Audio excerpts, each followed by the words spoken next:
এতদিন ভারত বাংলাদেশের সংখ্যালঘুদের নিরাপত্তা নিয়ে হামলা নিয়ে খুবই উদ্বেগ উৎকণ্ঠা প্রকাশ করেছে। বাংলাদেশ বলার চেষ্টা করেছে বাংলাদেশের সংখ্যালঘুদের বিষয়টি বাংলাদেশের, ভারতের সংখ্যালঘু বিষয়টি ভারতের। এখন ভারত তো সেটা শুনছে না। তো এখন ঠিক আছে, এখন মুসলমানরাও তারা নিরাপত্তা নিয়ে ভারতে বিভিন্ন জায়গায় তাদের ক্ষোভ বিক্ষোভ করছে। ওয়াকফ যেই বিল আইন, সে আইনের প্রতিবাদে তারা সমাবেশ করছে, মিছিল করছে এবং তাদের উপর পুলিশ নির্যাতন চালাচ্ছে। এখন বাংলাদেশও ভারতের মুসলমানদের পূর্ণ নিরাপত্তা চায়। তো পাল্টাপাল্টি হইল। এখন কেমন লাগবে? এখন যখন নাকি তারা বলবে যে বাংলাদেশের সংখ্যালঘু, তখন বাংলাদেশও বলবে ভারতের সংখ্যালঘু আসেন আলোচনার টেবিলে, আপনাদের দেশের সংখ্যালঘুদের অবস্থাটা বলেন, আমরা বলি। এখন আমার ধারণা যে একতরফা ব্যাটিং, সংখ্যালঘু নিয়ে ভারতের একতরফা ব্যাটিংটা বন্ধ হইল, বা একতরফা ব্যাটিং এর পাল্টা ব্যাটিং, অর্থাৎ তোমরা তোমাদের ইনিংসে পুরো ব্যাটিং করে যাচ্ছ বাংলাদেশের বিরুদ্ধে। হ্যাঁ, এখন বাংলাদেশের ইনিংস যখন আসবে তখন বাংলাদেশও পুরো ব্যাটিং করবে। এখন কেমন লাগবে এটা বোঝা উচিত। কোনো কিছুই বাড়াবাড়ি ভালো না। বাংলাদেশের যে আজকেই বলছিলাম যে একটা ঘটনা, ওই যে এক শিল্পী যে শেখ হাসিনার প্রতিকৃতি বানালো সে পয়লা বৈশাখের দিন, তখন তার মানবেন্দ্র তার বাড়িতে হামলা করলো। ওই হিন্দু বৌদ্ধ খ্রিস্টান ঐক্য পরিষদ চুপ, এটা সংখ্যালঘু নির্যাতন না। ভারতও চুপ, এটা সংখ্যালঘু নির্যাতন না। অথচ সে মানবেন্দ্র ঘোষ পরিপূর্ণভাবে হিন্দু।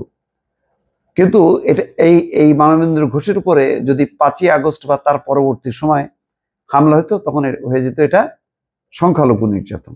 এখন যে হামলাটা হলো, তার বাড়িটা পোড়ায় দিল, এটা মানে সংখ্যালঘু নির্যাতন না। তো এদের হলো এই একচোখা সংখ্যালঘু নির্যাতন। তা আজকে আমি মনে করি যে এটা একটা ষোলকলাপূর্ণ হলো যে ভারত এতদিন পর্যন্ত শুধু বাংলাদেশের সংখ্যালঘু নির্যাতন নিয়ে বলে যাচ্ছে, আর এখন পুরো ভারত জুড়ে মুসলমানরা কেন নামলো?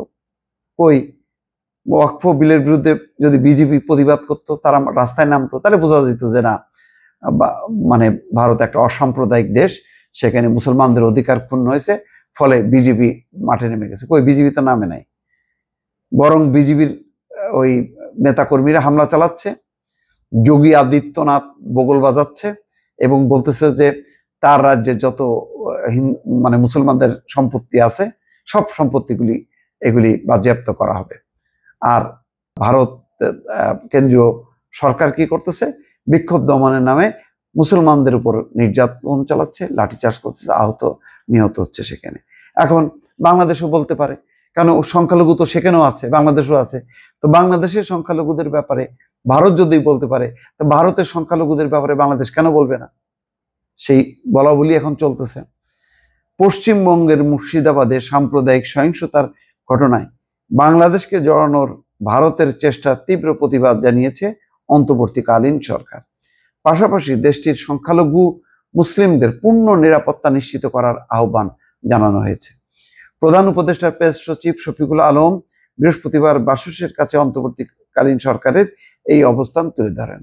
তিনি বলেন, মুর্শিদাবাদের সাম্প্রদায়িক সহিংসতায় বাংলাদেশকে জড়ানোর যে কোনো চেষ্টাকে আমরা দৃঢ়ভাবে প্রত্যাখ্যান করি। শফিকুল আলম বলেন, বাংলাদেশ সরকার মুসলমানদের উপর হামলা এবং তাদের জানমালের নিরাপত্তা হানির ঘটনার তীব্র নিন্দা জানায়।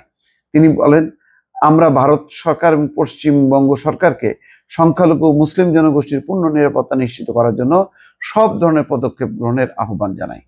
ভারতের বিভিন্ন সংবাদ মাধ্যমের প্রতিবেদন অনুযায়ী গত সপ্তাহে মুসলিম অধ্যুষিত মুর্শিদাবাদ জেলায় নতুন ওয়াকফ আইনের নিয়ে প্রতিবাদ বিক্ষোভ চলাকালে সহিংসতা ছড়িয়ে পড়ে মালদহ, মুর্শিদাবাদ, দক্ষিণ 24 পরগনা এবং হুগলি জেলায় এই বিক্ষোভ ছড়িয়ে পড়ে।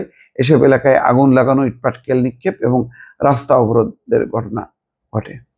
তো যাই হোক, এখন মানবেন্দ্র ঘোষের বাড়িতে আগুন লাগানোর ঘটনায় যেমন ভারত নিশ্চুপ, বাংলাদেশে এখন কিন্তু ওই মুর্শিদাবাদে যেই মুসলমানদের উপর হামলা নির্যাতন, সেটার ব্যাপারে তাদের উদ্বেগ জানাচ্ছে এবং সেখানে ঘটনাবলিতে বাংলাদেশকে জড়ানোর জন্য যেই ধরনের আকারে ইঙ্গিতে বা প্রকাশ্যে বক্তব্য রাখছে সেই বক্তব্যেরও প্রতিবাদ করা হলো। দর্শক ভালো থাকবেন, আল্লাহ হাফেজ।